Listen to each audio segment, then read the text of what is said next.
What's going on, ladies and gentlemen? Welcome back to Beyond the 90, where we've got a special video for you today. We are doing a preview of the Sheffield Wednesday game. But before that, there is a couple of updates from some players that you might have seen, and I want to give you my thoughts on them. So you know the drill, like, subscribe, all the good stuff, and let's crack into the video. So, a couple of big updates. I've been holding off on transfers until there was something properly in place. Because do you know what? It's coming towards the end of the silly season and Leicester City are starting to make some moves. We saw Connor Cody go. I thought everybody pretty much universally agreed. I'd say good deal for everybody. Wish him all the best, even though didn't really contribute that much to the team. Um, and then obviously today, if I go into here, we have Besiktas basically announcing that Wilfred Ndidi is going. Um, the club haven't announced it as we've currently spoke. The reason why, and people might be, well, the club are being slow, and yes, do not. There's a lot to bash over the head about the club. They only announce deals once the medical has been complete. So as you can see from pictures, if I go to here, as you do a speech at the moment, as you see from here, 5 hours ago, looks like he's doing his medical. Um, they don't announce players until they've completed. It shouldn't be a problem, but you know what, Wolf's life, he's a bit of a glass ankles, isn't he? Glass legs. Listen, he's been a massive servant to this club, and we've definitely, with what for 25 million that we paid for him, or 20 million or something. My God, we've got his work cut out for him. He's had so many injuries. He was up there with, at the time, people, he was like, this guy's going places. And I think injuries scuppered him, which is a shame. But do you know what? For 9 years he's been here. Um, you forget how long Wolf has been and the positions he's played most of the time as being the destroyer. And sometimes I think he overextended himself, but because he was trying so much, getting behind a player, I remember he had a brilliant way of just like wrapping himself around and attacking. But you can imagine if somebody's running, that's where the impact's going to happen. Overall, wish him all the best. I've got nothing negative really to say about him. He played in the high eight position. He's played at centre back, remember, in a few times when Johnny Evans has been injured. He's been CDM. He's been the lone pivot. He's done everything, man. And I can't really. I wish him all the best because he's given it a good go. He hasn't quite won the league with us, but the FA Cup, Charity Shield, Championship, and he's never been one to complain. Just gets on with it, and where called upon, he delivered. So for me, Wilf was again a no-brainer. 1 second there. No, Wolf was a no-brainer. But for 9 million, Besiktas are getting a steal of a player. Speaking of, so again, all the best. It does free up some wages. I believe now after the next player we mentioned, we're probably not going to put a big dent in that, but Wilfred Ndidi was quite a high earner. So again, good for the club to move him on. And they want to get rid of some of the higher earners, even though Wolf's was kind of in the middle. If we kept him, I would have been happy, but he did need to move on. He did need to kind of move on for his own career as well. And I hope that this comes for the Europa League push for them and they can get it with him and he wins another trophy because he's quite liked. Next one we've got is a player that was Willy, won't he? Fabrizio Romano, who I'll be honest, Fabrizio's got quite a lot wrong when it comes to Leicester City. He's not the only one. Ben Jacobs has said this. There's been so many other people. Hermansen will join West Ham for 19 million euros. This deal has been going on. It's been going backwards and forwards. And is he going to go? Are they going to get this guy in? Is it going to happen? And the answer is finally, the answer looks like it could be yes. It's not been confirmed, but Fabrizio has said it. There's been Sky Sports has broke the news a few hours ago as well. There's been multiple sources saying that this is going to happen now. My thing is, look, Mads was going to go. First of all, it looks like something's happened and that's triggered it because there was. I don't think that um there would be any reason why he would play because Solarchuk's been playing all the last season, and then we all saw Mads come back into the team. We went right. Looks like he's not moving, and it could have been because he was back at fitness. And then after that, you then came into the position of Leicester where you went, okay, cool. Um, he's going to play for us next season. Then this comes out, looks like he's on his move. Again, player's only been here for a bit. I think he's sort of sold it dues. My only thing is, we've not got a lot of money for him. I think we could have got at least a few million more. But I think what they're trying to do is raise funds. And if they're trying to do that to try and save itself, because the club is in a really bad state at the moment, 18 mil isn't that great. Plus add-ons. Let's hope we get some money for add-ons. One thing to think about as well, from what I've read before this, is that Brøndby, who we bought him from, also have a sell-on clause of like 10 to 15%. So that takes it down to probably about 15, 14 million, which is an absolute steal. Part of me is like, we just got to get the players out the door. We've got to sell some kind of high earners. And the other side is going, we could have got more money for him. In the state the club's in, with the fact that we've not turned over too much money, and they're holding on for players, I think West Ham is a good move for him. And I think that, look, we've just got to cut our losses. And he's done as well. He's been brilliant for us, and the way he came in, and the player for what he's achieved with us, I think has been brilliant. One trophy under his belt. He's going places, and I hope he gets Denmark's number one. You know, ahead of obviously with Schmeichel finally hangs up his boots on international duty. Likeable guy, kept his head down, cracked on with things. I thought he was just a really cool, really, really good with his feet. But I think his shot stopping was still something that is going to be great. Something that again Slarchek would work on. I think we're in good hands. So because I think they knew that something was coming. So Begovic has come in as number two. Maybe one of the third young keepers comes in as number three. I'll be honest, never really understood why we've had two goalkeepers. Three backup goalkeeper when you can just get one of the under 23s and just kind of like have them in the background if they need to. But and that's just me. So what does that mean for the squad going forward? So for Ndidi, he didn't really have too much of a part in pre-season. Mad's not really as much. But in terms of the game going forward, it looks like, as Sky Sports' Rob Dorsett is reporting, the game is going to go ahead at the weekend. And I'm reporting on this a little bit before we have announcements of injuries. But there is a couple of other players that are also going to be out for the game before I go through my lineups and my tactics with what I think Marty will do. Number one is Victor Christensen is out for a longer period of time. We don't know the exact reason. There's rumours have it it's a broken jaw. You've got Ricardo still recovering, JJ still out for the last game. Now when Didi's gone, now Mads Hermansen's gone. The squad isn't looking weaker, let's be honest. But the squad is still starting to have a little bit of, there's a little bit more gaps appearing. Just a little small little incremental damage. Things are making a bit of an issue.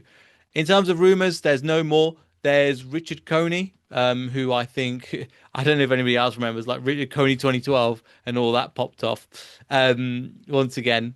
But yeah, that's what he reminds me of. Overall, what are my thoughts on him? I think Coney would be a really good addition. I just think Daka's not. He does everything but strike, doesn't he? Bless him. He runs around. Even recently, he does run around and chase and harry people. But I don't know what it is at the moment. He just can't put the ball in the back of the net. Coney is apparently available. It was 5 million. They've dropped it down to about 3. Leicester City are very interested. He looks like he's not going to Swansea.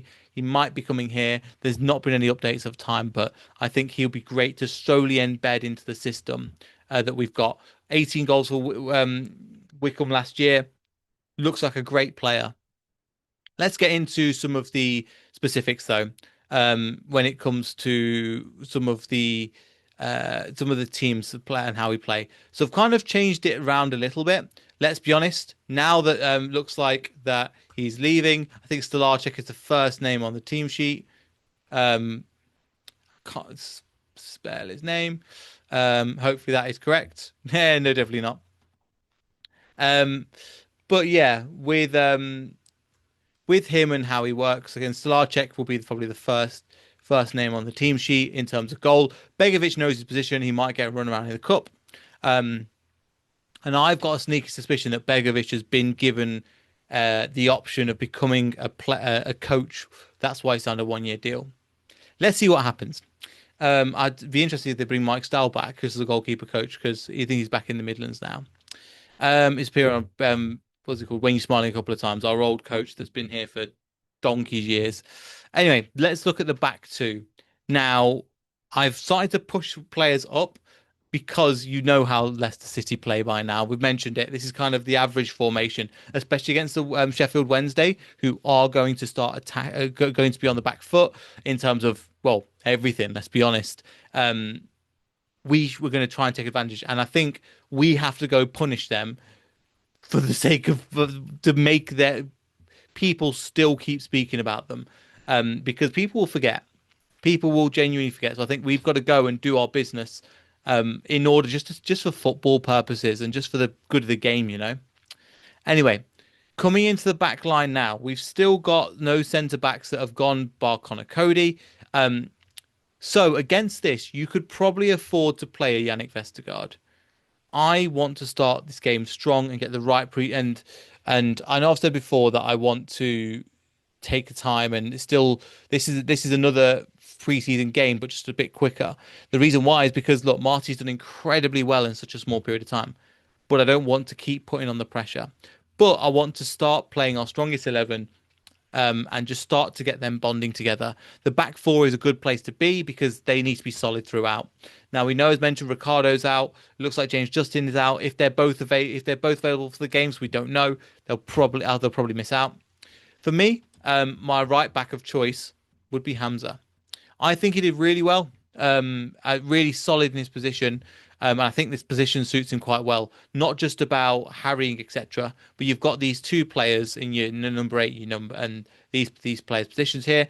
You want Hamza to come, not just be chuck in where you need to and tuck into a back three, but also to be aggressive, to press and to win the ball back high up the pitch, and then to pass it on to another player that we'll mention later on as well.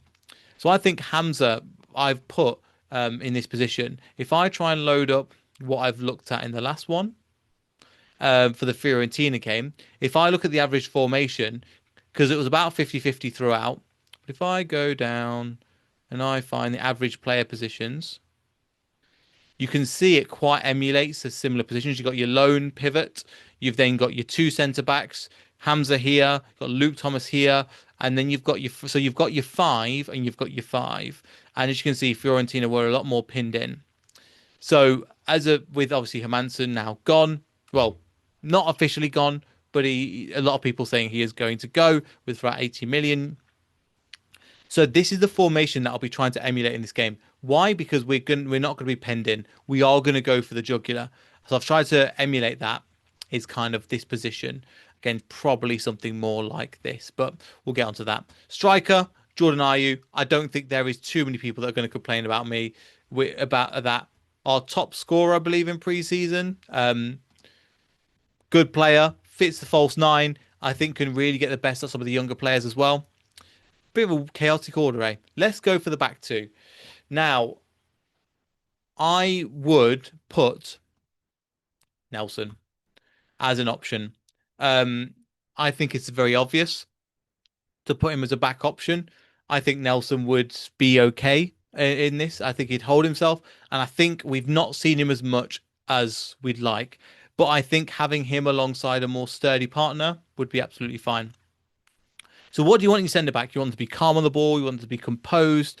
You want them to be able to give physicality as well, especially when you've got Nelson, you've got Hamza on one side, coming into another position. I do think that when it comes to going forward and games, etc., I do think Ricardo will start ahead of him. But in general, I think that Hamza will play. My other centre back pairing is probably a Coley. I wouldn't mind to see, and this might upset some people, but I wouldn't mind to see this as well. Fass and Okoli is a centre-back pairing. I think them two work quite well together, both quite aggressive. I would still start Nelson, but I wouldn't mind if Okoli's in that back line as well. What we also saw is that when Hamza went off, Okoli went to right wing, so right back, and a couple of times he was playing really far forward and dropping into one of those five channels. But yeah, I'd say Okoli and Fass would be a decent option. I personally would start Nelson in the way that we play. Now, left back, um, this has been a tough one for me because, well, we haven't got anybody. The only person we really have is Luke Thomas. I'm not a huge fan of Thomas. I think that we were so desperate last year because it's somebody that just gave us something. Um, Thomas was, but also Marty quite likes him. If that was me and I had the fully fit squad, I'd probably play James Justin, as I mentioned last time. But I still see Thomas as not a bad suggestion for the upcoming game. Um, in the middle, I think some of the players that we looked at went, not sure about that. But I think in the championship will be immense. So Moray, if he now the Wolf's gone and we're playing a lone pivot, I think he did really well with that. The Yaya Toure role, but you've not got to get him to press. I think if he's just used to kind of absorb the pressure, we're going to have a lot of the ball. I want him to be spreading the ball. I think he worked great. Now we come to basically the front. So we've got the front back five here. Now we're coming to the front five. Ayew have already put in, no questions asked really. Skip, I actually think did really well. The more I watch it back, his replays and replays and things, I think he did a good job. It's the strongest game I've seen Skip play. I'll be honest with you. He was. The problem is he's not. I don't know what he's strong at. Is he good at pressing? No. Is he good at passing? No. Is he good at physicality? No. But I think in the championship, especially with the physicality in behind, especially with Samore, Hamza, or Coley, if you're playing on the right hand side, Nelson's also tall as well. You can get away with playing a Skip. So I think Skip could come on that right hand side. Bilal, if Bilal is available. If not, I think that somebody like Bilal could work quite well in this position. If we do keep hold of him, it could be another situation where we find out that Bilal is going as well. If he's going, I would play Will Alves, who's not actually been played as much as I would liked in pre-season. And the other two wingers, just for how strong they were, and I think they deserve to keep their places, is Mavididi. As I mentioned in the last video, I think Mavididi is underrated because for Ty we've got all the headlines. But I'd say both wingers, and it's something that Marty said after his game, both wingers were great. Both wingers were great in the first half because everybody was talking about the amazing run of Fatawu, and rightfully so. Who's, as you can imagine, is going to be the other player that I'm going to mention. But yeah, Mavididi also had a really good game. It'll be interesting to see his link up. If we do have to make subs along the way, so about 60 minutes, I would actually take Mavididi off and the other player that we've mentioned. We've got to settle him in slowly. Monga, still young, and I'll also, they seem to have a really good chemistry with one another. I would also sub off Bilal, which some people might think is suicide, but I would put in Alves. These two work really, really well together. Ayew will then drop in. You've got Monga doing Monga things. You know what he's like. Ayew drops in and then jumps in when he needs to. He's been really good at the false nine play and bringing other people into position. And Alves has got a really good relationship with him and chemistry where he can pick up these places. He knows where he already is. So that's the update I have for you so far. Before the window closes, we're probably going to get a couple more exits. It'll be interesting if we actually bring anybody else in. But as the manager said, we need to get players out before we can bring players in. And it looks like we've come into the first week of August. The cogs are slowly starting to turn quicker and quicker and quicker now. So, yeah, I mean, that's what I'm thinking. I do feel sorry for Sheffield Wednesday. Absolute awful situation.